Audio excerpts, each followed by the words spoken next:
Hallelujah. आपका hallelujah ठंडा हो गया। हालेलुया। अपने आप बोलो करो, पहले से बोलना ना पड़े। सब लोग जोरों से हमेशा प्रभु के कार्यों का वर्णन करो जो प्रभु ने आपके जीवन में किए, है ना जी। हम शाम कैसे रह सकते हैं, है ना जी। बाइबल लिखा हुआ जब अंधा देखने लगा तो वो चुप हो गया क्या? वो भी जाकर लोगों से क्या कहता था, मैं पहले अंधा था अब मैं देखता हूं। जो कोढ़ी शुद्ध हो गया वो चुप बैठ गया क्या? नहीं, वो लोगों से कहते थे देखो मैं एक समय कोढ़ी था, यीशु ने मुझे छुआ और चंगा कर दिया। हालेलुया। जब प्रभु हमारे लिए बड़े बड़े काम करता है हमको चुप रहना नहीं चाहिए, बताना चाहिए कि ये यीशु ने किया है। और कभी ये मत बोलिए डॉक्टर ने किया मेरे लिए। हाँ, वो डॉक्टर शर्मा जो है बहुत बढ़िया, डॉक्टर वर्मा या जो भी नाम है उनका, वो बहुत अच्छे डॉक्टर, उन्होंने मेरे लिए किया। अगर मैं उनके पास नहीं जाता, ये नहीं जाती, तो मैं चंगा भी नहीं होता। इन शब्दों को गोमा बोलिए, क्योंकि डॉक्टर भी जो है वो मनुष्य है, वो भी सीमित है। उनके ऊपर एक है जो सर्वशक्तिमान है, ये वही है जो सब कुछ अपने नियंत्रण में रखता है। ये वो परमेश्वर है जो सब कुछ अपने कंट्रोल में, अपने कब्जे में सब कुछ रखता है। सो प्रभु महान है। हालेलुया। है जी। हर चीजों के ऊपर वो विराजमान है, हमारी कमियों के ऊपर वो विराजमान, हर चीजों के ऊपर वो सर्वशक्तिमान परमेश्वर है। आज सुबह के लिए मैं सारी बातों में प्रभु को धन्यवाद देता हूँ। आज में बड़ा अच्छा सब्जेक्ट है जो हम लोग बात करने जा रहे हैं कि यीशु जो है वो सुलेमान से भी बड़ा है। और सब बोले हालेलुया। ओ क्या बात है। और ये बात यीशु मसीह ने खुद बोली है। मैं चाहता हूं अगर आप मत्ती का सुसमाचार पढ़िए, मत्ती का सुसमाचार उसका 12 अध्याय और कोई 42 पद को जोर से पढ़ दिए मेहरबानी करके। मत्ती का 12 अध्याय, मत्ती का सुसमाचार नए नियम में उसका 12 अध्याय और उसके 42 पद को कोई जोर से पढ़ दिए। हाँ जी, हाँ हाँ जी, हाँ जी, हाँ हाँ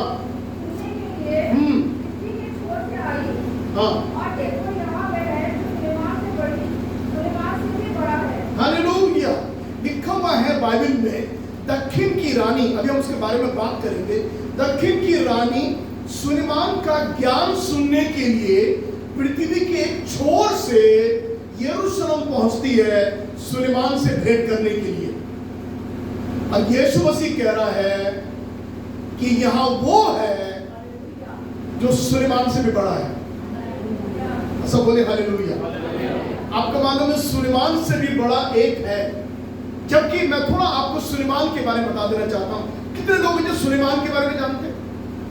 सोलोमन, जिसको अंग्रेजी में कहते हैं, ओके, सब जानते हैं क्योंकि ये स्कूल की एक सिलेबस में एक टॉपिक है किंग सोलोमन के बारे में, स्कूल में बच्चों को पढ़ाया जाता है। मैं आपसे कहना चाहता हूं, बाइबल जब आप पढ़ते हैं तो सुलेमान वो व्यक्ति हुआ, एक ऐसा राजा हुआ, इस राजा के बराबर दुनिया में आज तक पहले कभी कोई राजा हुआ नहीं, और ना अभी है और ना भविष्य में कभी भी, जब तक दुनिया का अंत नहीं होगा, ऐसा राजा सुलेमान के बराबर कोई दूसरा नहीं होगा। बोलिए क्यों? क्योंकि सुलेमान को परमेश्वर ने बड़ी आशीष दी। क्या आशीष दी उसके बारे में मैं बताना चाहूंगा। सुलेमान का उसको इन्फ्लुएंस को क्या बोलेंगे, उसका प्रभाव, उसका सुलेमान का प्रभाव दुनिया के छोर तक उस जमाने में फैला था। आप जरा सोचो, सुलेमान यरूशलेम में राज करता था, उसका जो प्रभाव था दुनिया के छोर तक था, मतलब दुनिया के अंत तक लोग सुलेमान के बारे में जानते थे। आप जरा सोचो, जिसके बारे में पूरी दुनिया में लोग कोने कोने में जानते हैं, वो आदमी कितना पहुंचा हुआ होगा। आप कल्पना करो, सुलेमान इस दुनिया में जो था, तो यीशु ने भी उसकी तारीफ करी है, सुलेमान के बारे में बताया। तो मैं आपसे ये कहना चाहता हूं, आज जो विषय हम जिसके बारे में बात कर रहे हैं, सुलेमान का जिनके बारे में आप बोलो उतना कम है। वो दुनिया का सबसे बड़ा धनी व्यक्ति था। उसके बाद में उसके बराबर ना टाटा बिरला, ना कोई दुनिया में नहीं, क्योंकि सुलेमान के पास इतना धन था, वो धन की उसको गिनती नहीं की जा सकती है। एक छोटी बात बताऊं आपको, सुलेमान के पास हर साल 666 किक्कर सोना उसके पास पहुंचाया जाता था। 666 किक्कर सोना पहुंचाया जाता था। आप जानते कितना सोना है वो? 666 किक्कर सोना, 25 टन सोना। आप बताइए, दुनिया में ऐसा कौन राजपाट हुआ, दुनिया में ऐसा कौन सा राजा हुआ जिसके पास 25 टन सोना हर साल आता था? 25 टन सोना। हालांकि आप सोचो, richest person in the world, दुनिया में सबसे बड़ा धनी व्यक्ति, जिसका राजपाट, जिसका महल, जिसकी हर चीज पहुंची हुई थी, उसके खाने के तरीके, जिस तरह से खाने की टेबल सजाई जाती थी उसके महल में, उसके नौकर चाकर जो कपड़े पहनते थे वो अलग एक पोशाक थी, उसके खाने पकाने वाले जो उसके शेफ होते थे उनके कपड़े अलग थे, जिन बर्तनों में खाना सर्व किया जाता था वो बर्तन कितने शाही थे। इस प्रकार का राजपाट आज दुनिया में कभी नहीं हुआ और ना कभी होगा। कारण क्या था? क्योंकि सुलेमान का इतना बड़ा इंसान बनने में एक का हाथ था, और वो सर्वशक्तिमान परमेश्वर है। और जिसके ऊपर परमेश्वर का हाथ है उसको प्रभु कहां ले जाएगा उसको खुद अंदाजा नहीं होगा वो कहां पहुंच गया। हालेलुया बोल दीजिए भैया। आपको नहीं मालूम कि जब प्रभु यीशु का हाथ आपके सर पर होगा आप किस दिशा में जाएंगे और कहां पहुंचेंगे, आपको खुद नहीं मालूम होगा आप कहां पहुंच चुके हैं। सुलेमान ने अपने जीवन में कभी नहीं सोचा था वो दुनिया का नंबर 1 राजा बनेगा, जिसके पास 25 टन सोना हर साल आएगा, जिसका महल दुनिया के सारे महलों से बढ़कर महल होगा। लेकिन यीशु मसीह बात बोल रहा है, देखो आज देखो यहां वो है। हालेलुया। किसके लिए कह रहा है? वो अपने लिए कह रहा है। देखो यहां वो है जो उस सुलेमान से भी बड़ा है। हालेलुया। हम धन्यवाद देते हैं। अगर आप मेरी बात को बहुत ध्यान से सुनो, अगर आप सब कुछ बाइबल पढ़ते हैं और बाइबल का ज्ञान रखते हैं और आप थोड़ा बुद्धि के तेज हैं, आप मुझसे प्रश्न पूछेंगे, पास्टर जी मैं एक बात पूछना चाहता हूं, सुलेमान यीशु सुलेमान से कैसे से बड़ा हो गया? आप कैसे कह सकते हैं कि यीशु सुलेमान से बड़ा है? देखो, सुलेमान को परमेश्वर ने 3 प्रकार की आशीष दी। पहला, उसको इजराइल का राजा बनाया और उसको उतना बड़ा राजा बनाया, नामी राजा बनाया। दूसरी बात, परमेश्वर ने सुलेमान को बुद्धि की आशीष दी। बुद्धि, वो दुनिया का सबसे बुद्धिमान व्यक्ति हुआ। तीसरी आशीष परमेश्वर दी थी, सुलेमान को इतना धन दिया उसके बराबर धन दुनिया में आज तक कभी नहीं आया। 3 प्रकार की आशीष सुलेमान के पास थी। तो यीशु सुलेमान से बड़ा कैसे हुआ?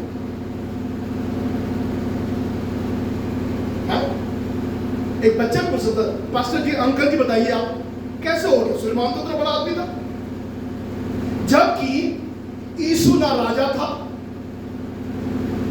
यीशु ना धनी था।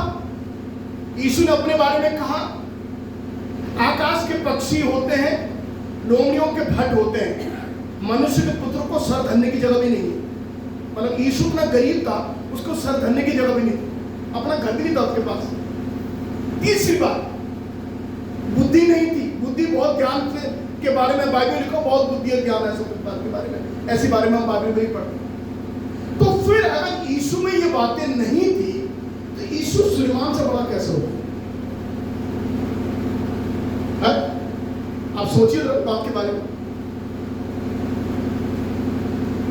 अगर आप मुझसे पूछें तो मैं आपको एक बाइबल टीचर होकर उत्तर दूंगा।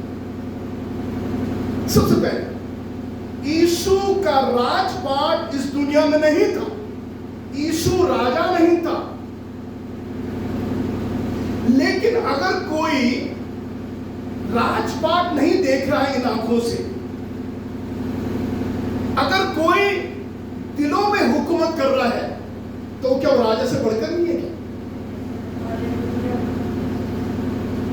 यीशु आज तक भी इस दुनिया में, उसको गए में 2000 वर्षों से ज्यादा हो चुके हैं, यीशु आज भी मनुष्यों के दिल में राजा बनकर हुकूमत कर रहा है। इसलिए बाइबल में यीशु को राजा नहीं, उसको राजाओं का राजा बोला गया। कुछ लोगों ने हालेलुया बोला, कुछ लोग चुप है। आप लोग बहुत कंफ्यूज। जो दिलों में राज करता है वो जो दिखने वाला राजा उससे कहीं दिख बढ़कर है। आप राजपाट देख रहे हो, है ना, घोड़े, रथ, ये वो, रानियां, वो वहां पर जाकर देख रहे हो, या अपने आंखों से देख रहे हो। पर एक ऐसा राज्य है जो अदृश्य है, और इस राज्य के लिए इब्रानी पत्र लिखने वाला कहता है हम एक ऐसा राज्य में है जो राज्य कभी हिलेगा नहीं।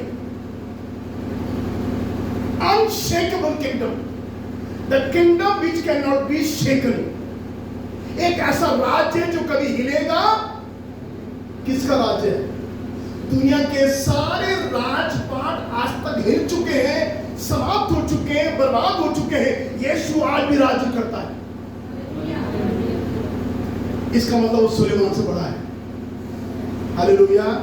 देखिए, मैं बता रहा हूं, बाइबल टीचरों के मैं आपको बता रहा हूं, सुलेमान से बड़ा है, क्योंकि मेरा यीशु, सुलेमान तो मर गया सुलेमान मर गया, उसको दफना दिया। मेरा यीशु को दफना दिया गया, मर भी गया, दफना भी नहीं गया, तीसरे दिन जी उठा। इसीलिए वो राजाओं का राजा है। नंबर 2, सुलेमान दुनिया का सबसे धनी व्यक्ति था, यीशु गरीब था। तो कैसे हो गया बड़ा कैसे हो गया? सुनिए, बड़ी अच्छी बात है बाइबल में, अगर हम पढ़ते हैं तो पाते हैं। जब ये दुनिया बनी, ये सृष्टि जब बनी, सो परमेश्वर ने इस सृष्टि का निर्माण किया। दुनिया में जो कुछ सृष्टि बनी है, बाइबल में लिखा हुआ है वो यीशु के द्वारा बनी, यीशु के लिए बनी। ऐसा लिखा बाइबल, यीशु मसीह के द्वारा बनी, यीशु के लिए बनी। और जो कुछ भी बना वो यीशु के बगैर नहीं बना। सो दुनिया का जितना धन और दौलत है उसका निर्माण करने वाला कौन हुआ? बोल दीजिए, ठीक है ना जी? उसने सब कुछ बनाया, वो आदि में था, सृष्टि को रच रहा था।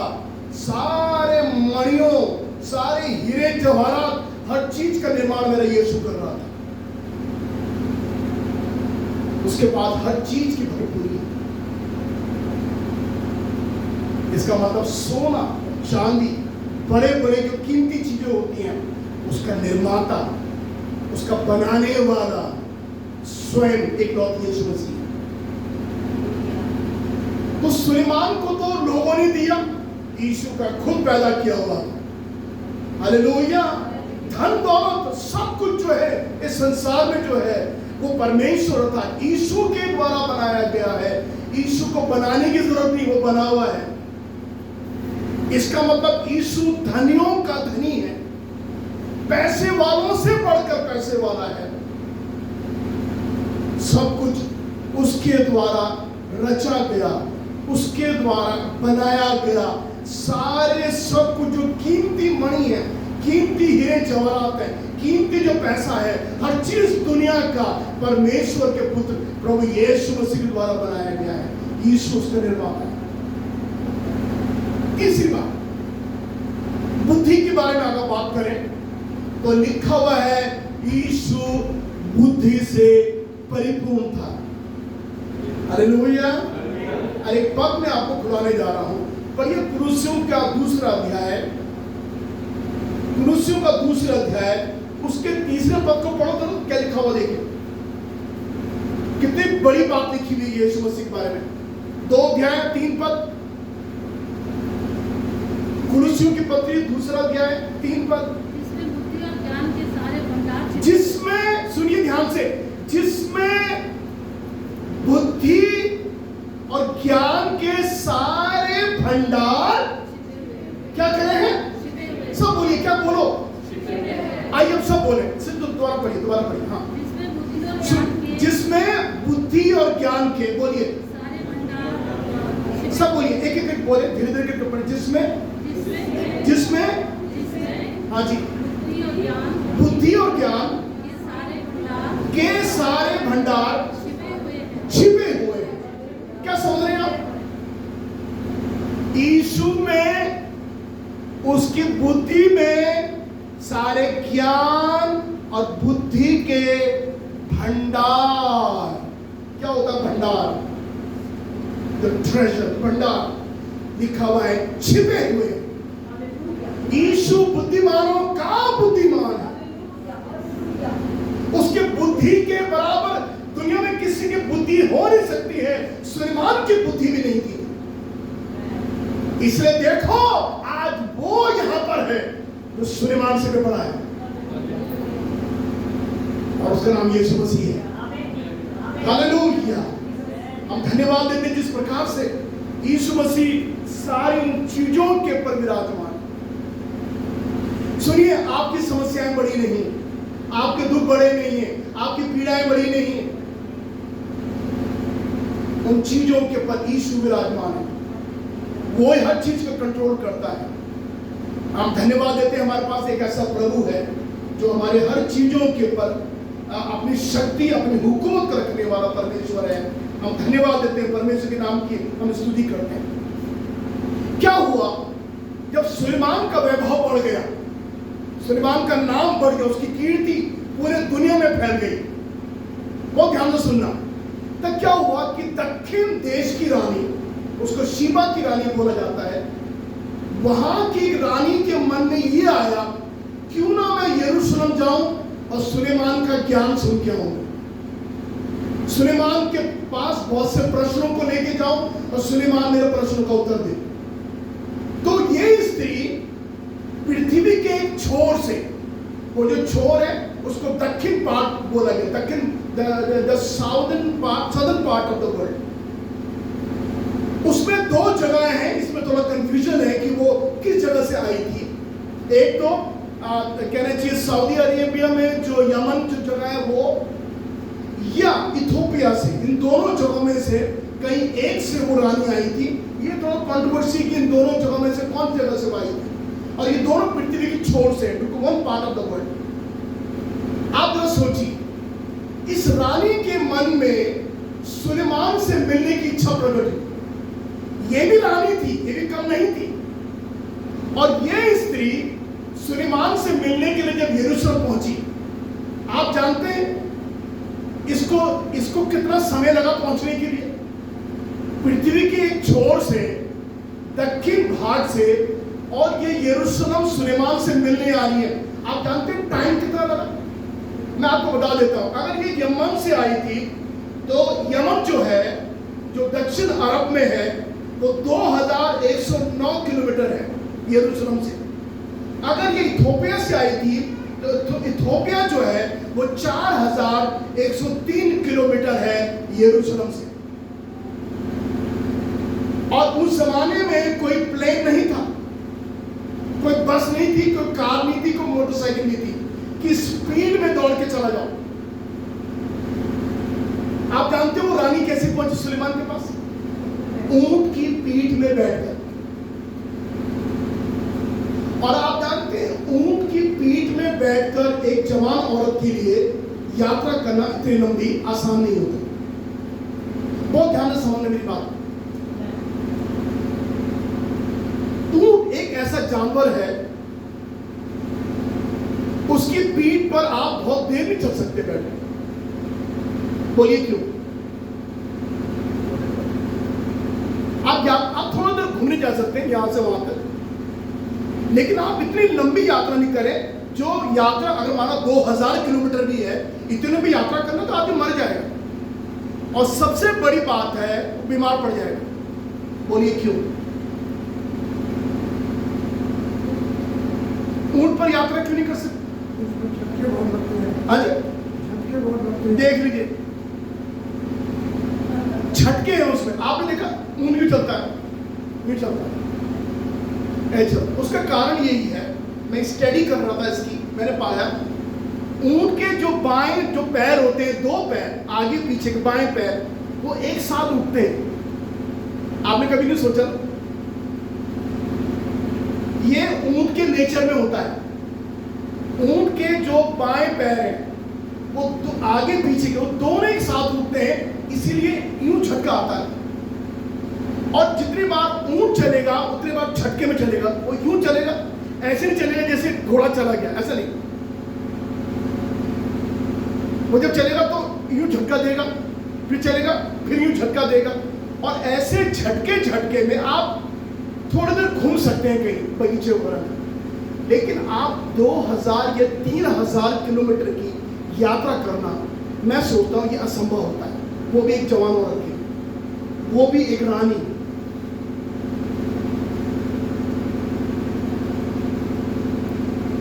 अगर आप इसके किलोमीटर के नापे, आपको बताना चाहता हूं, देखो ये स्त्री सुलेमान का ज्ञान सुनने के लिए पृथ्वी के एक छोर से यरूशलेम पहुंची। अब मैं ये कहना चाहता हूं, अगर हम 3000 किलोमीटर लगाए, नाम 2000 लगाए, नाम 4000, 3000 किलोमीटर लगा दीजिए। एक ऊंट जो है एक दिन में 40 किलोमीटर चल सकता है, बस इतनी क्षमता होती है उसकी। एक दिन में 40 किलोमीटर चल सकता है, 40 से 30 के बीच बीच में चल सकता है। अगर ये डिपेंड करता है कि ऊंट कैसे चल रहा है, कितना ताकत है उसमें। समझ रहे हो मैं क्यों बता रहा हूं बारीकी बातें? क्योंकि बड़ी खास बातें जो अभी आप सुनने जा रहे हैं। अगर ऊंट एक दिन में 40 किलोमीटर चलता है तो मैंने काउंट किया, 3000 किलोमीटर जो है वो जो अगर वो चलता है 90 दिनों में, 3 महीने के लिए, तो वो 3600 किलोमीटर यात्रा तय करेगा 3 महीने के लिए, 90 दिनों में। 90 दिनों में एक ऊंट जो है अगर लगातार यात्रा करे, वैसे नहीं होता क्योंकि पानी पिएगा, खाएगा भी, लेकिन हम कह रहे चलो लगातार चल रहा है, लगातार चल रहा है, तो वो 3 महीने में 90 दिन में 3600 किलोमीटर जाएगा। तो आइए हम लोग 3 महीने ले लें। एक जवान औरत के लिए 3 महीने ऊंट पर बैठकर यात्रा करना खेल नहीं। ऊपर से वो अपने पूरे दल को अपने साथ ले गई, ऊपर से सारे खाने पीने का सामान, क्योंकि तो लंबी यात्रा है। तीसरी बात, सारा सोना चांदी मणि, सारे कीमती कीमती चीजें वो अपने साथ में ले गई। अगर रास्ते में कोई उससे पूछता, रानी साहिबा आप कहां जा रही हैं तैयार सार होकर, तो मालूम वो आपसे यही कहेगी, मैं सुलेमान से भेंट करने जा रही हूं। मैं किससे भेंट करने जा रही हूं? मैं सुलेमान से भेंट करने जा रही हूं। आप सोचिए, एक स्त्री के लिए ऐसे यात्रा करना, झटकों में यात्रा करना, 3 महीने तक ऊंट की पीठ पर बैठकर सुलेमान के पास पहुंचना, यह सचमुच काबिल तारीफ है, खेल नहीं। आप खेल मत समझिए उसको। और दूसरी बात, ऊंट से बदबू आती है। ऊंट एक तरह की बदबू निकालता है।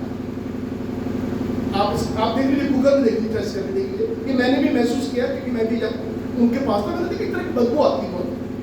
एक्चुअली ऊंट के यूरिन में बहुत बदबू होती है। जिस समय यूरिन पास करता है बदबू होती है, एक तरह की गैस निकलती है, वो बदबू आती है, पूरा बॉडी उसका महकता है।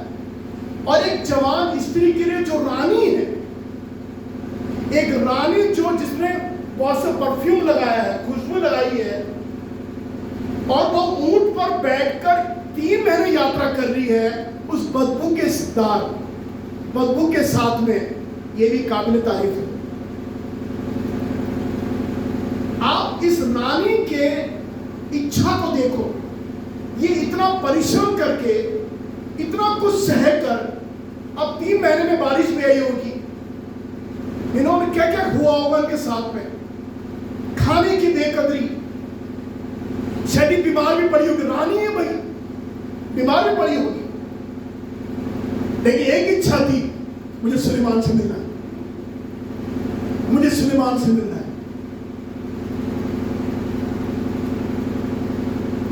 आप जानते हैं प्रभु यीशु ने क्या कहा उस 12 अध्याय में?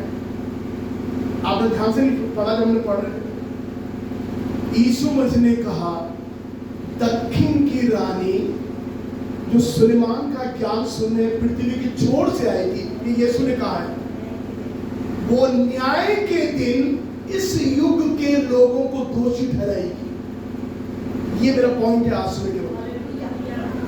जो इतनी मेहनत करके ऊंट की पीठ पर बैठकर इतना कुछ सहकर जब वो सुलेमान के पास यरूशलेम पहुंच सकती है, तो वो जब न्याय परमेश्वर न्याय करेगा, तो यीशु से बोल रहा है, मैं नहीं बोल रहा, यीशु कह रहा जब न्याय होगा खुदा बाप के सामने शीबा की रानी खड़ी होगी और वो आपको मुझको दोषी ठहराएगी। बोलिए क्यों?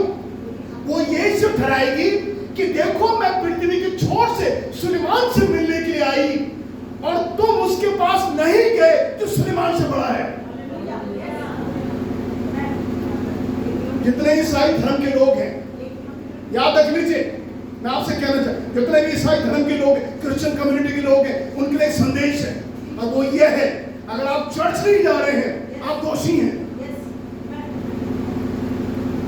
आप प्रार्थना नहीं कर रहे, बाइबल नहीं पढ़ रहे, आप दोषी हैं। कौन दोषी ठहराएगा? आप बोलोगे शीबा की रानी न्याय के दिन आपको दोषी ठहराएगी। एक है जो दोष लगाने वाली आने वाली है न्याय के। Just wait and watch. आप देखिए न्याय जिस दिन होगा, जब परमेश्वर लोगों का न्याय करेगा, उस दिन कोई दोष आप पे लगाए ना लगाए, शीबा की रानी, दक्षिण की रानी, वो आप पर दोष लगाएगी। ये मैं नहीं कह रहा, यीशु मसीह ने, वो शीबा की रानी, उस दक्षिण की रानी परमेश्वर सामने बोलेगी हे परमेश्वर, देख मैं तो वहां से सुलेमान का ज्ञान सुनने के लिए आई थी, यहाँ लोग सामने चर्च तक नहीं गए लोग। भाई आप समझ रहे मैं क्या बोल रहा हूँ? ये बहुत बड़ी बात मैं बता रहा हूँ, ये बहुत बड़ा भेद है। वो ये कहेगी इनके पास बाइबल थी, हे परमेश्वर इन्होंने बाइबल नहीं पढ़ी, प्रभु ये दोषी है, ये दोषी बैठे हुए सारे। शीबा की रानी बोलेगी मैं सारा अपना धन दौलत, सोना चांदी मणि, पढ़िए बाइबल मैं पढ़ाऊंगा आपको, वो सब कुछ लेके सुलेमान के पास पहुंची और जो सुलेमान से बड़ा यीशु है उसके लिए कभी से अपना दशवां से निकाला। आप अपने दिल पे हाथ रखिए, आपकी तनख्वाह जो मिलती है उसका 10वां भाग कहां जाता है? क्या वो सुलेमान हमारे यीशु का नहीं है? आप उस पैसे को खा जाते हैं। सुनिए, अगर आप 10वां अंश के पैसों को खा रहे हैं, न्याय के दिन शीबा की रानी परमेश्वर शिकायत बोलेगी और ये बोलेगी हे परमेश्वर ये दोषी है, इसने अपना 10वां अंश खा गया, ये खा गई। और आपको मालूम है, आप पर मुझ पर दोष लगाने के लिए कोई हो ना हो, न्याय के दिन शीबा की रानी खड़ी होने वाली है। सोचिए एक आई, ये मैं नहीं कह रहा, ये यीशु मसीह ने बोला, शीबा की रानी उस दिन खड़ी होगी, वो सबको दोषी ठहराएगा। कितने लोग हैं जो चर्च नहीं जाते यार, आप इतवार के दिन आराधना में, अरे सोमवार से लेकर शनिवार तक प्रभु यीशु ने आपको संभाला, परमेश्वर ने आपको संभाला। आपके मन में 2 शब्द धन्यवाद के लिए, 1-2 घंटे के लिए इतवार की शर्मिया थी। तैयार रहो न्याय के दिन के लिए। जब न्याय होगा, शीबा की रानी कहेगी मैं ऊंट की पीठ पे झटके खा कर सुलेमान के पास 3 महीने के पास पहुंची। लोग इतवार में 3 घंटे दे सकते आराधना करने के लिए। ये दोषी है प्रभु, ये दोषी है, इनको दंड दे।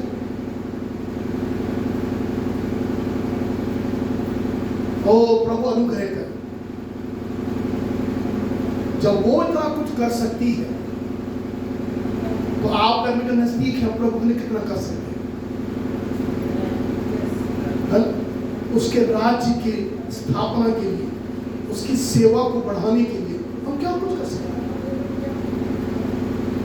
मैं बताऊं, हमारा एक टाइम है जिस वक्त ये शीबा की रानी के पास समय था, टाइम था, उसने अपने टाइम का फायदा उठाया, सुलेमान का ज्ञान सुनने पहुंचा। अभी मैं शीबा की रानी के कुछ खूबियों के बारे में बताने जा रहा हूं। क्या खूबियां थी इस स्त्री में।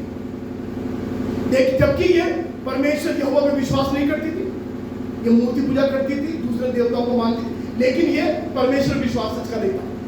लेकिन जब सुलेमान के पास पहुंचने के लिए कितनी परेशान थी, कितनी ज्यादा इसके बाद कितनी इच्छा उसके मन में थी सुलेमान से पहुंचने की।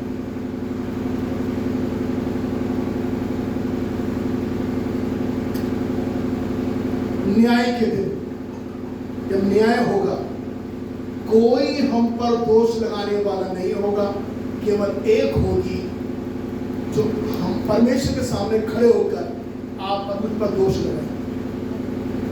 आप तैयार हो दोष की? साफ बोलिए, परमेश्वर देख, मैंने कितना कुछ किया तेरे लिए, लेकिन इन्होंने नहीं किया। मैं सुलेमान का ज्ञान सुनने के लिए पृथ्वी के एक छोर से आई, और जो सुलेमान से बड़ा यीशु है उसके लिए कोई भी आराधना में नहीं गया, सब घर में बैठ गए। और हमारे बहाने ही होते हैं। इतवार का दिन तो मिलता है छुट्टी का, जिस दिन वॉशिंग मशीन लगाओ, घर में सफाई करो, बगीचे में थोड़ा सा पेड़ को ठीक करो, उसी दिन तो मिलता है कपड़े धोने का, उसी दिन मिलता है पूरा बच्चों के साथ बैठने का। अरे भैया, इतवार का दिन ही मिलता है, इतवार के दिन में 2.5-3 घंटा क्यों खराब करो चर्च जाकर। पर आपको मालूम नहीं कि जो जिंदगी प्रभु ने आपको पिछले हफ्ते दी है, उस जिंदगी के लिए धन्यवाद देने का दिन है आपके। क्या आप प्रभु को बोले, प्रभु थैंक यू, आपने पिछले सप्ताह मुझे संभाला। शीबा की रानी, और आप जानते हैं इस रानी का नाम कोई नहीं जानता, लेकिन हिस्ट्री कहती है, जो इतिहासकार हैं वो कहते हैं इसका नाम था मकेदा। मकेदा एक अफ्रीकन नेम है जिसका मतलब होता है खूबसूरत या महानता नाम होता है। तो मकेदा इस रानी का नाम था, ऐसे इतिहासकार बोलते हैं, लेकिन बाइबल में कई नाम नहीं मिलते। तो अब जब मैं मकेदा बोलूंगा समझ जाना रानी का नाम है। सो मकेदा रानी की खूबियां मैं आपके सामने रखना चाहता हूं, है ना जी। अगर थोड़ा सा आगे बढ़े, आगे से बढ़ आगे, ओके। सो शीबा की रानी पृथ्वी की छोर से सुलेमान का ज्ञान सुनने के लिए आई। अब आप जरा कल्पना करो, ये लेडी, ये महिला जो अपने आप में रानी है, अपने देश की रानी है, ये सुलेमान से भेंट करने के लिए आई। अच्छा, मैं इसकी खूबियां, ये तस्वीर ऐसी लगी रखिए, मैं खूबी देना चाहता हूं। सबसे पहले ये जब आई, अभी टाइम नहीं बाइबल खोलने का, जब ये आई तो मालूम ये क्या लेके आई यीशु मसीह अपने सुलेमान के लिए? ये खाली हाथ नहीं आई। सबसे पहली अगर आप खूबी इसकी जानना चाहते हैं, जब ये सुलेमान के पास पहुंची तो खाली हाथ नहीं पहुंची। इसका मतलब इसने कहीं सुना था कि कहीं जब जाते हैं तो कुछ ले जाते हैं। अच्छा, कुछ लोग होते हैं जब कहीं जाते हैं तो कुछ नहीं ले जाते। नहीं, आप भी होंगे उनमें से कोई, बुरा मत मानिए, नहीं आदत होती, मेरी भी आदत, मैंने नहीं आता, मेरी वाइफ की बहुत आदत है, कहीं भी जाओ तो मुझे ले जाओ, मेरी नहीं है ऐसे। हाँ जी, आप जब जाते हैं कहीं तो ले जाते हैं साथ में जैसे मिठाई या कुछ केले या कुछ चीजें, ये अच्छी आदत है। फिर थोड़ा मैंने भी सीख लिया थोड़ा बहुत, जब कहीं जाते हैं तो ले जाते हैं अपने हाथ में कुछ ना कुछ। मैं आपसे ये कहना चाहता हूँ, बाइबल के अनुसार जब लिखा हुआ है ये रानी जब राजा सुलेमान के पास पहुंची तो खाली हाथ नहीं पहुंची। और क्योंकि यीशु सुलेमान से बड़ा है, तो मैं आपसे ये कहना चाहता हूं, जब भी आप यीशु के पास आते हैं कभी खाली हाथ मत। आमीन। बाइबल में लिखा, इसलिए व्यवस्था विवरण के 16 अध्याय के 16 पद में लिखा हुआ है, कोई भी जो यहोवा के पास आता है वो छूचे हाथ ना आए। क्या ना आए? छूचे हाथ मतलब खाली हाथ। इसलिए इतवार में ऑफरिंग ली जाती है। हम जब प्रभु के पास इतवार में आराधना में आते हैं तो हम खाली हाथ नहीं आते। हम क्या करते हैं? अपने पैसों को, पैसे की कीमत होती है, हम पैसे को बॉक्स में डालते हैं। इसका मतलब यह है, आप ये कहते हैं प्रभु देख मैं खाली हाथ नहीं आया, मैं आज मैं लेके आया हूं तेरे। तो देखो ये स्त्री जब सुलेमान के पास पहुंची, खाली हाथ नहीं पहुंची, है ना जी। साथ में ये बहुत सी कीमती चीजों को लेके आई। मैं पढ़ लेता हूं, कोई जना पढ़े, मेहरबानी कर पढ़ लीजिए, मेहरबानी कर। पहला राजा 10 अध्याय, उसके दूसरे पद को पढ़े कोई जना। देखिए क्या क्या लाई, ये क्या क्या लाई सुलेमान के। हाँ जी, 2 पद, 10 अध्याय 2 पद। पहला राजा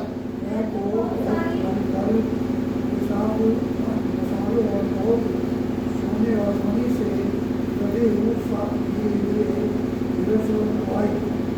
और सुलेमान के पास बहुत बार अपने बातों के विषय में उससे बातें करने लगी। बाबा थैंक यू। तो लिखा हुआ है वो भारी दल के साथ मसालों, सुनिए, बहुत सोना नहीं, बहुत सोने और मणि से लदे हुए ऊंटों के साथ आई। ऊंटों में सोना मणि लदा हुआ था। ये जब सुलेमान के पास पहुंची तो ये खाली हाथ नहीं पहुंची, सोना मणि और मसाले और सुगंधित, आगे लिखो सुगंधित लेके आई। आपका मालूम है इस रानी ने सुलेमान को कितना सोना दिया? जिसके पास ऑलरेडी इतना सोना है दुनिया का, आप जानते कितना सोना दिया?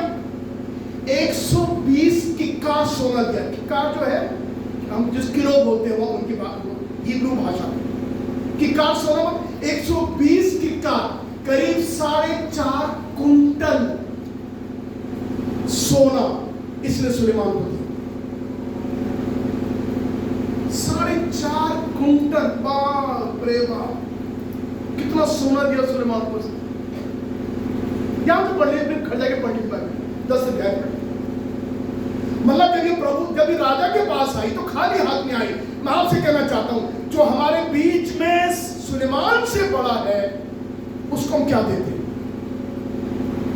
और प्रश्न ये होता है, सुलेमान के वो रानी क्या लेके आई? मैंने बता दिया आपको क्या क्या लेके आई, लिस्ट लिखी हुई बाइबल में।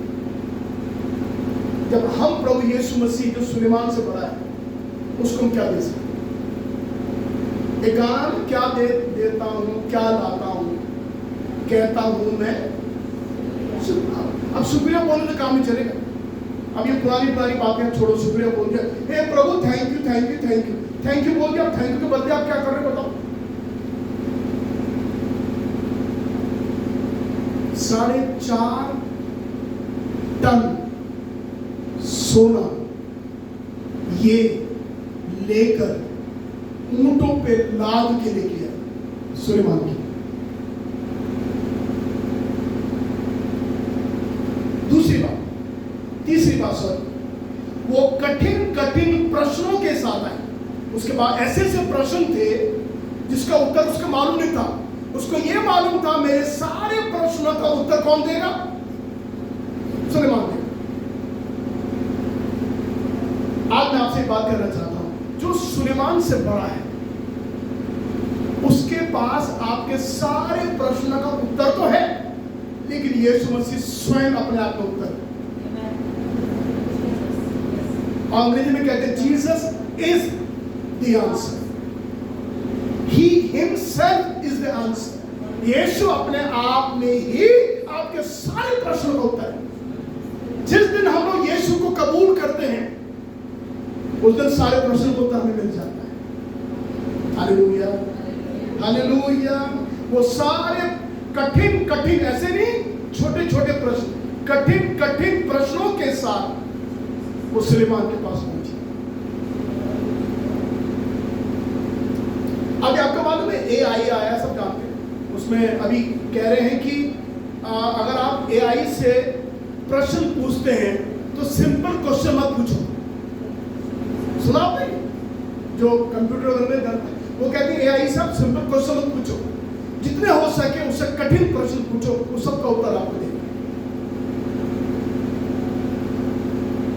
लेकिन जिंदगी के ऐसे अनुभव से जो इंसान गुजरता है उसके ऐसे प्रश्न हो जाते हैं जिसका उत्तर एआई के पास में भी नहीं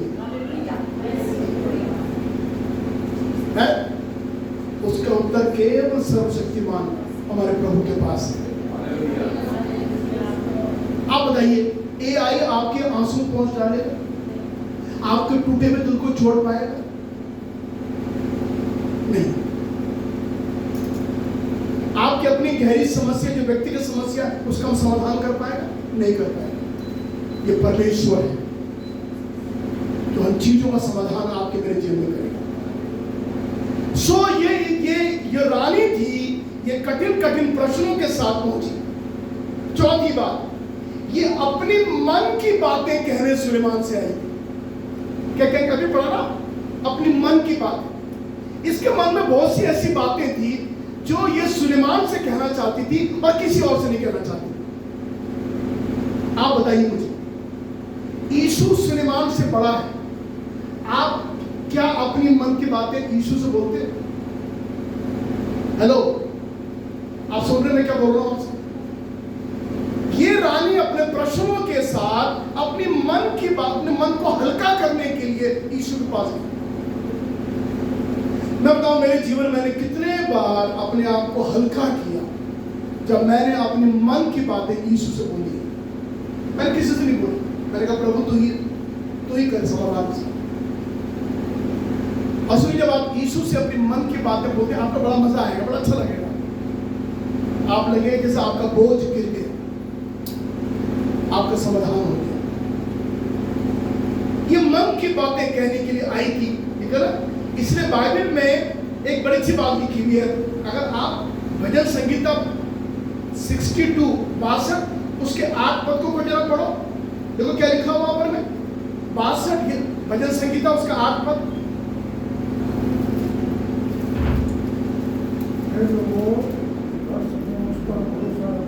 क्या करो? दोबारा पढ़िए, क्या लिखा हुआ है? हे लोगों, हर समय उस पर भरोसा रखो, उससे अपने अपने मन की बातें खुद कर कहो। बस, थैंक यू। आप क्यों लिखा हुआ? क्योंकि परमेश्वर हमारा शरण स्थान है। बाइबल में लिखा हुआ है, परमेश्वर यहोवा से खुल कर अपनी मन की बातें बोलो। किससे बोलो? प्रभु से बोलो, खुल कर बोलो। मेरे प्रियो, आज आप सीख जाइए, आपके पास एक है जो हमारे बीच में देखो है, वो सुलेमान से बड़ा है। उससे अपने मन की बातें खोल कर बोलो। जब ये रानी पृथ्वी की छोर से सुलेमान के पास पहुंचकर अपनी सारी मन की बातें कह सकती है जो वो किसी और से नहीं बोल सकती, तो हमारे पास सुलेमान से बड़ा एक है जिससे आप अपनी मन की बातें खोल कर बोल सकते हैं। प्रभु, मैं नहीं जानता क्या होगा, प्रभु मुझे मालूम है क्या होगा मेरा आगे। मैं अपने मन की बातें तेरे सामने मुझे लाना चाहता हूँ। बाइबल में लिखा हुआ है, हे यहोवा के भक्तों, अपनी बातें, मन की बातें प्रभु से खोल कर कहो। हाँ, आपसे मुझसे मत बोलिए, मुझे आपकी बात नहीं सुनी, मुझे मत बोलिए अपनी मन की बात।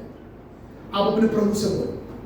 यीशु उसको बोलो, प्रभु तू सुलेमान से बड़ा है, मैं तुझसे सारी मन की बातें कहना चाहता हूं।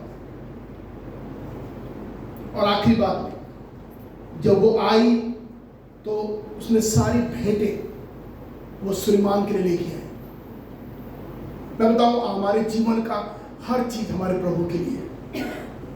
मैं अक्सर बात कहता हूं, हमारे घर की एक सुई जो है वो भी यीशु मसीह की है। सुई धागा, आप जानते हैं सुई धागा, वो आपका नहीं, वो यीशु मसीह का है। वो प्रभु से हमको मिला है, उसके लिए भी हम प्रभु को धन्यवाद दें। वो सारी उन चीजों को लेकर सुलेमान तक पहुंची। और आखिरी बात, जब वो वापस जाने लगी, सुनिए एंड में, जब वो वापस अपने देश जाने लगी तो सुलेमान ने भी उसको इतना भेंट दी जो किसी को नहीं दिया।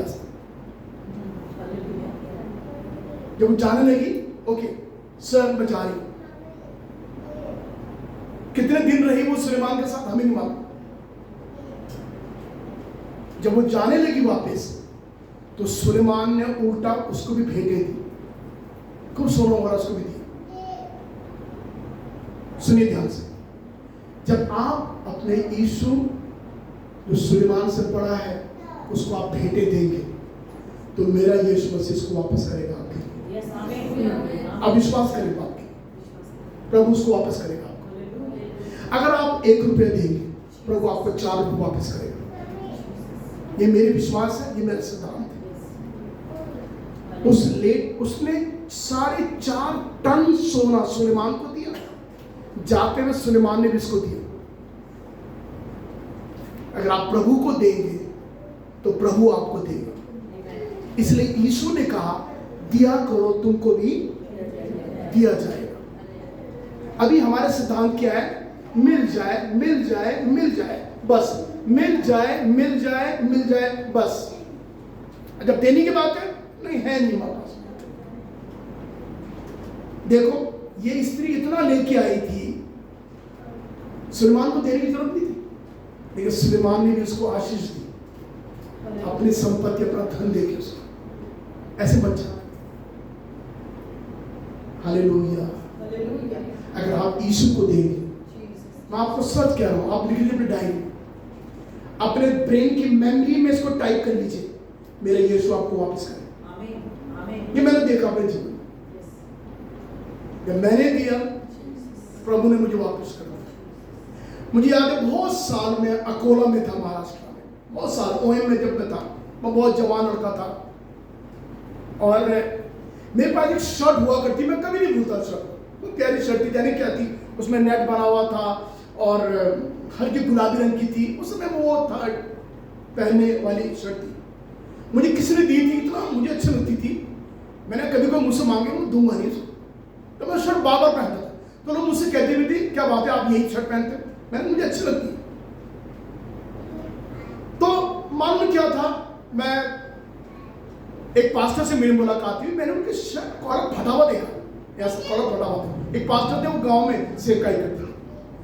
आपका मालूम मेरे मन में एक आवाज है, देखो आवाज आती मन में, उस मन में आवाज थी अपनी शर्ट दे दे इसको। तो मैंने कहा प्रभु शर्ट तो बहुत दे दूंगा मैं से एक। प्रभु का नहीं वाली नहीं, वो वाली। मैंने कहा प्रभु वो शर्ट, तू जानता है मैं कितनी पसंद करता हूँ शर्ट को, मुझे इतनी अच्छी लगती है, मैं और दे दूँ, मेरे पास और भी अच्छी वाली। प्रभु ने कहा नहीं वो नहीं, वही वाले दे जो तू पसंद करता। मैं सच कहता हूँ आपको, मैं प्रभु के घर में खोल के आपको कहानी नहीं सुनाना, ये मेरे साथ में हुआ। मैं सच कहता हूँ आपको, मैंने उस शर्ट को पैक किया, वो प्रेस की हुई शर्ट थी, मैंने उसको पैक करके उस पास्टर को दिया, ये कहकर ये शर्ट सबसे अच्छी शर्ट है मेरी। प्रभु ने मुझसे बोला, देखो मैंने झूठ नहीं बोला, मैंने कहा प्रभु ने मुझसे बोला है आपको देने के लिए, सो मैं आपको दे रहा हूं। मैंने ये नहीं कहते मतलब मैं नहीं दे रहा हूं, ये तो प्रभु दिलवा रहा है। वो पास्टर बहुत खुश हो गया भाई, उन्होंने कहा जो मुझे शर्ट मिली, मेरी तो शर्ट फटी गई। मैं बस अड्डे में किसी को सी ऑफ करने गया, ऐसा टाइम था कि मुझे उनसे मिलना था। वो कह रहा पास जी आप मुझे मिल लीजिए, बस अड्डे में मैं जा रहा हूँ तो मुलाकात करूँगा आपसे। मैंने कहा मैं आ जाऊँगा। तो आपको विश्वास नहीं, वो बस में बैठे हुए, खिड़की में बैठे हुए थे, मैं उनसे मिलने के लिए गया, बस अड्डे में बस चलने भी लगी, मैं पहुंचा, अरे उन्होंने कहा पास जी जय मसीह की, अरे आप आगे बढ़ गए, अरे मैं आपसे बात करना चाह रहा हूँ। उन्होंने तुरंत से एक बैग निकाला, मेरे हाथ में खिड़की क्यों थमाया जा, ये ले लीजिए आप। तो मैंने कहा क्या? कह रहे कुछ है आप लोग अपने पास। मैं सब बता रहा हूं, जब मैं घर गया मेरा खोला, उसमें 4 ब्रांड न्यू बढ़िया शर्ट पड़ी हुई थी, वो उन्होंने मेरे लिए खरीद कर रखी हुई थी। मैंने एक थी, मतलब आपने 4 उससे बढ़िया शर्ट मुझको दिलवा दी। मैं आपसे कहना चाहता हूं मेरे प्रियो, अगर आप यीशु सुलेमान को कुछ देंगे, मेरा यीशु जो राजाओं का राजा है वापस भेज देगा। वो चीज आपको रखेगा नहीं। ये मत सोचिए प्रभु रखने का, आपने 10वां दिया, प्रभु कह रहा है बस ठीक हो गया, नहीं, वो कहकर बेटा मैं तुझसे बढ़कर दूंगा। आप देना सीखो, क्योंकि देने में बड़ी आशीष है। मैंने देखा जब प्रभु के लोग मुझको देते थे तो मैंने ये महसूस किया, वो इसलिए नहीं देते थे कि मैं बहुत अच्छा हूं, इसलिए देते हैं क्योंकि प्रभु ने उनसे बोला मैं देने की। मुझे याद है मैं स्टूडेंट था, मेरे पास पैसे नहीं होते थे। मैं समझ रहा हूं मेरे पास में पेस्ट खरीदने के पैसे, दांत के पेस्ट होता खरीदने के पैसे नहीं होते। और बता रहा हूं 1986 की बात, मालूम है आप में से 86 में कितने लोग इसमें पैदा भी नहीं होंगे 86 में, 1986 में मेरे पास पेश के पैसे, मैं बाइबल का स्टूडेंट था, और उसी साल जून में मुझको हॉलैंड जाना था, यूरोप जाना था। मेरे पास मैं स्टूडेंट का जिसके पास पेश के पैसे नहीं है वो कहाँ जाएगा यूरोप। आपका विश्वास नहीं होगा, शाम के वक्त में एक पास्टर मुझसे मिलने के लिए दून बाइबल कॉलेज में आए और मुझे हॉलैंड के लिए 1000 रुपया इंडियन भेजना था। 1000 तो वो 10 लाख के बराबर था सर मेरे लिए। कहाँ 1000? जिसके पास पेश के पैसे नहीं वो 1000 कहाँ से लाएगा। मैं अपने कमरे में था, मुझसे आए थे, अब मालूम वो ये कहने लगे कि ब्रदर मुझे मसूरी एक्सप्रेस दिल्ली निकलना है। मैं तुरंत साहब से मिलने के लिए आया। वो मसूरी से देहरादून आए थे, देहरादून डीवी से मुझसे मिलने के लिए आए। कह रहे मुझे रात मसूरी एक्सप्रेस निकलती है, उससे दिल्ली जाना मुझे। कह रहे कि जाते आते मैं कुछ आपको देना चाहता हूँ।